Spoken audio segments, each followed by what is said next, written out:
All right, so our plumbing already failed. That's right, the actual plumbing system that we installed not even 2 months ago is already kind of crapped out. So we're gonna be replacing it. And so to start, we're actually gonna have to clear out everything in our garage and then take all this out. I didn't like you anyway.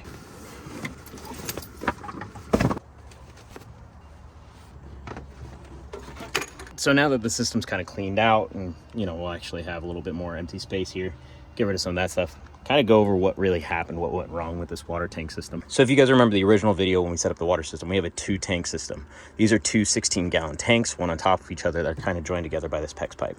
So this was a terrible system and a terrible idea. It just didn't work. We had our fill tanks in, just very weird and wrong and wonky, and just everything wasn't built the way I originally wanted it. What I actually wanted to do was have this entire system be condensed down over the wheel. Well, something funny happened. The wheel well tank that I had originally canceled actually got delivered. So we have that now. And this crapped out at the perfect time for us to replace it all. So why not do it? Now that we have the actual garage kind of cleaned out, we got to actually empty out these tanks. There's not much left, maybe a gallon or 2 of water, but there's also the hot water tank that needs to be emptied. So for the next 5 minutes or so, I'm just going to empty this out.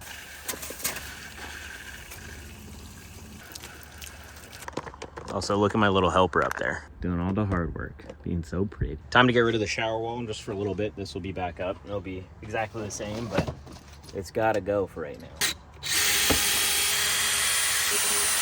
Now, the fun part that hopefully doesn't get water on anything, we unscrew shower nozzles. Oh yeah, that's, yep. She's gone and everything's covered in water, so I'm gonna quickly clean this up. Now, some of you guys may be wondering, Peter, why didn't you just wait to put in your water system when you got that other tank? Well, that other tank was supposed to be back ordered forever, and they just happened to deliver it even though I canceled the order. So I'm glad that they did. It gives me the opportunity to get this all done appropriately. But also, like, how can I plan for something? Now, before I go too crazy, I'm just gonna take off the pieces that are a little bit easier to handle, and we know that we're not gonna need them anymore. For right now, we'll end up reusing stuff.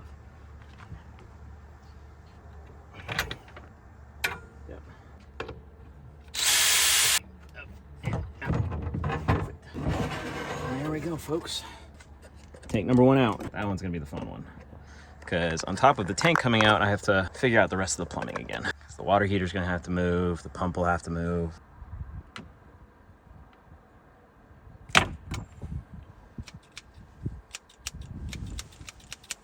So that worked, which is great. Means I can get this out.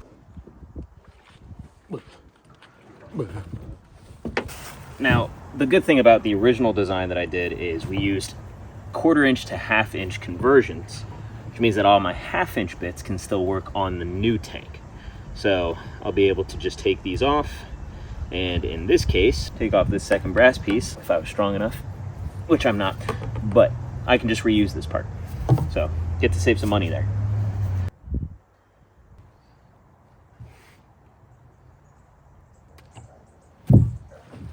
All this out right now. If you look, it's a little bit white, a little bit lighter, which means probably standing water. So I'm gonna have to take a look at this and see what's been going on. But my guess is that tank was probably leaking somewhere. It's great that we did get this out, but probably the subfloor is gonna be a little bowed now, which sucks. Now I can start working on moving a lot more of this. But I think I found the culprit of the leak, which, surprise, surprise, is the hot water heater. And I don't know if you guys can see that brown that's leaking right there is all water. And it definitely came down, and that's why there's that white spot. It's just been sitting water from the hot water heater. So it's a good thing we're getting rid of all this crap. That's a good start. But now I need to kind of figure out how I'm gonna get rid of the rest of this stuff and what to do. Yay. All right, we're gonna try the patented Peter method, which is just using some really sharp scissors to try and get this PEX pipe out so I can get rid of this stupid water heater. Just to kind of show you guys what I was talking about with this leak, you can see all this. This is all brown sediment from the inside of the hot water heater. This was refurbished. I'll take the blame on it, but how can you say that this is usable when this happens? It's crazy. All right. Time to dump it.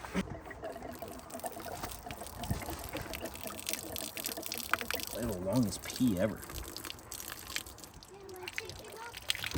All right, now with the hot water heater out, what's next is to take off the box that I had a ton of fun designing. But unfortunately on that box is our water pump. We gotta remap that. Yup.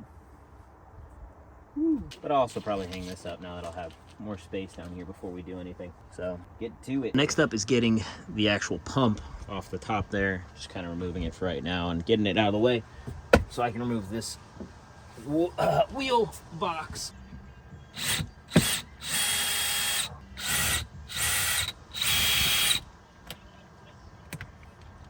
All right, there is the pump out.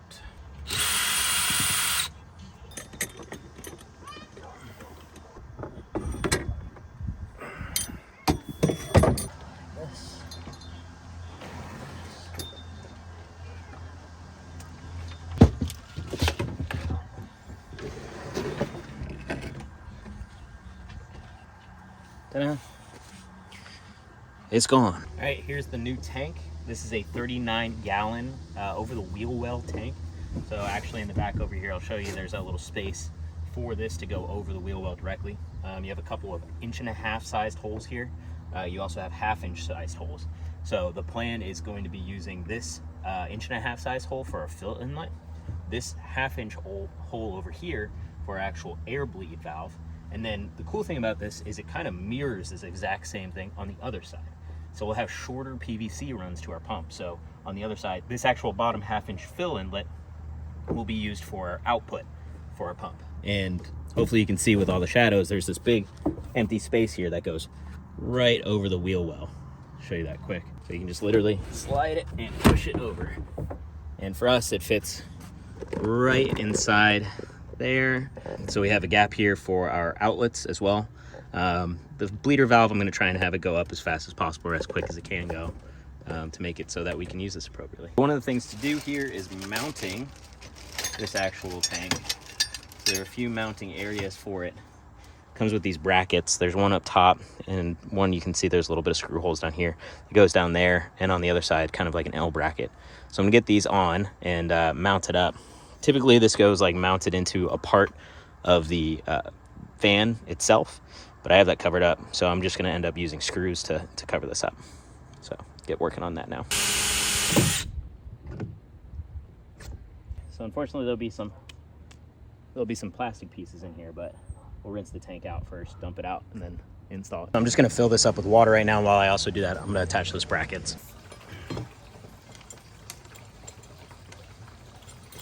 Nice.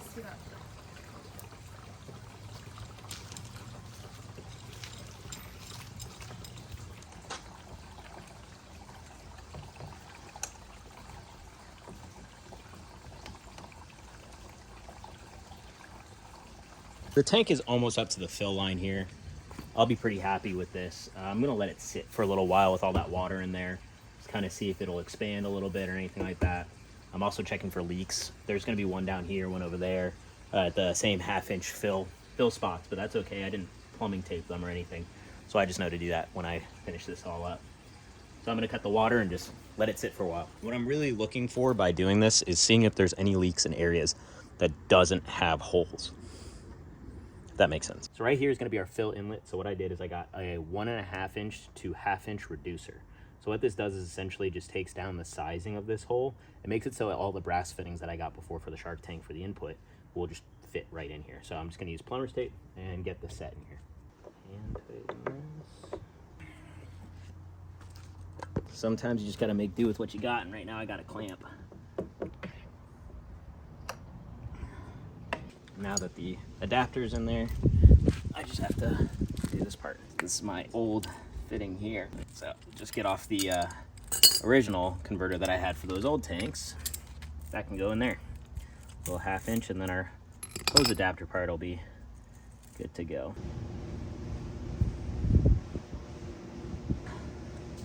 Nice and secure. It's been a little while. The only leaks I've seen are from these fittings that I haven't put plumber's tape on, so I'm just gonna drain the tank. I'm gonna put it back in, get it all set. It's not gonna be able to get screwed down or anything like that until I get the proper screws, but I can start laying out the rest of the PEX pipe.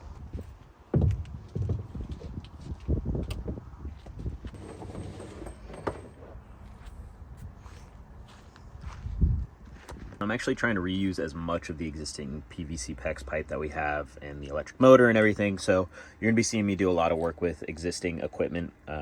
We'll have a little bit of changes here and there, but most of the infrastructure is already set up. So I'm gonna try and do as much of it as I can without having to get new parts or anything. I'll try to capture as much as I can, but this is a little bit more of a tight space for us to be working. But just note, I'm putting in this 1/2 inch shark bite adapter for PEX pipe. It's going into the little outlet that's here for our water to flow from this port to our pump.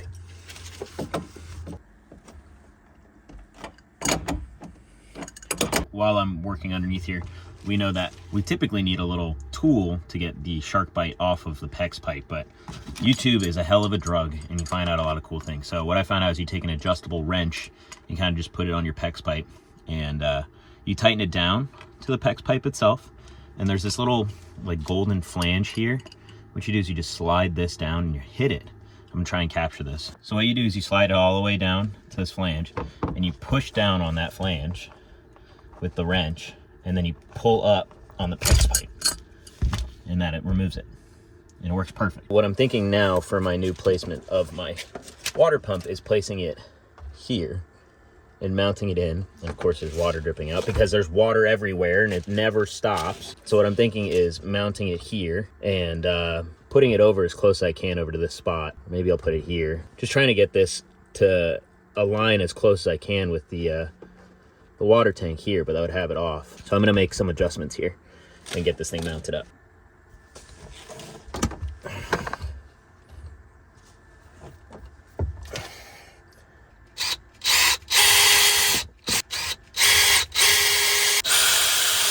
Now I'm gonna be using this 1/2 inch adapter for shark bite on here, and then we're gonna have our outlet go into this top part. So this is gonna be the actual flow out back to the sink and the shower.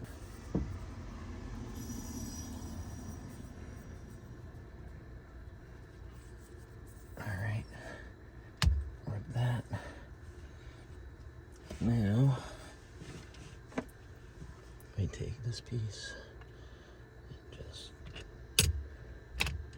Now that that is done, we can take our outlet hose here. We can trim off the little stopper that I put in. Have water drench everywhere because why not? Pull that up and fit it appropriately. There you go. All I need to do is dry all this up now.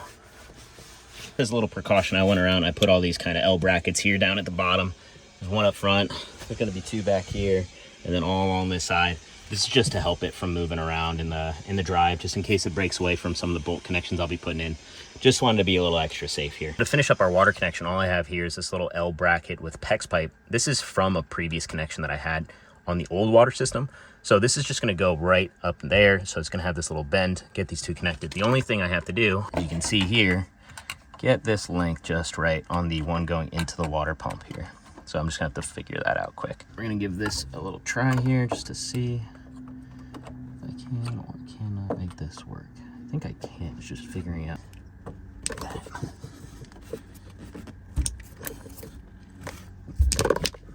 I think our water system should be pretty much set now. I can give that a test. While the tank itself isn't actually bolted in yet, we are able to test this. So I'm just running in the hose line. I just have to get the shower hooked up because this doesn't have a disconnect here. So I have to hook up the little hose lines for the shower so we can actually test the water. But gonna see if there's any leaks. If there's not, we can bolt it up, put the shower panel back on, and we're done with our new water system. Got those hooked up now. Just wait for this to fill up a little bit more and we can give it a test. So I'm gonna come up to my disconnect switch up here and I'm going to flip it on. You can hear the pumps running. That's good. Oh, and I have water coming out.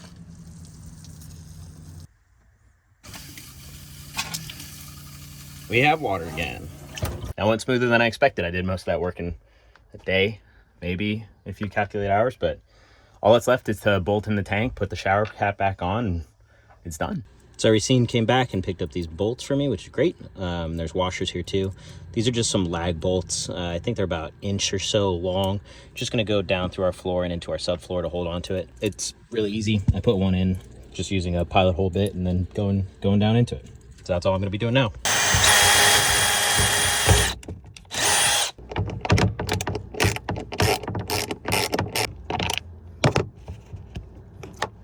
And just like that, she's back to her glory. I got a little bit of cleanup left to do, but today I put one up top, right under there. And then there's also one back over there. You can see she's about halfway full. But with all the brackets, everything down, she's good to go finally. We're ready. Don't mind the hot water that's coming off of this. It's gonna get taped up. But yay! Now that's redone, we have a functioning water system. We can shower again, not be so stinky. With just a little bit of taping, it's so much cleaner back here. It's so much nicer. Every time I start recording, there's someone. And that is just significantly more space in the actual storage area than we had before. I think my next goal is to cover up the batteries and parts of this over here, so we don't have to worry about stuff like laying over on top of it or anything. So that'll probably be the next time that we're back in town, but this is just alone so much better.